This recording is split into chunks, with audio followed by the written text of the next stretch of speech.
Ditën e djeshme, u diskutuan një sër çështjesh që kishin mbetur pezull pas përfundimit të spektaklit të shtëpisë më të famshme në Shqipëri. Mes shumë temave të trajtuara, një ndër më të përfolurat ishte marrëdhënia mes Eglit dhe Blerinës, pra motrës së Gjestit. Kishin qarkulluar lajme se Egli kishte hequr nga ndjekësit e saj në Instagram Blerinën, çka ngriti shumë pikë pyetje dhe spekulime mbi një prishje të mundshme të marrëdhënies mes tyre.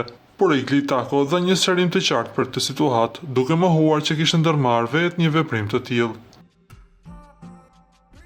Profili im patjetër që menaxhohet dhe nga njerëz të cilët janë adapt për pjesën e menaxhimit dhe thjesht janë bërë unfollow, njerëzit të cilët nuk më kanë pasur follow.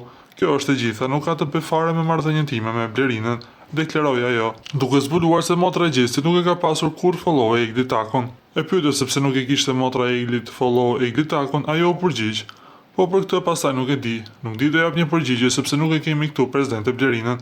Me këtë deklaratë Egli theksoi se nuk ka asnjë problem personal me Blerinën dhe çdo spekulim që është bërë në rrjetet sociale nuk qëndron.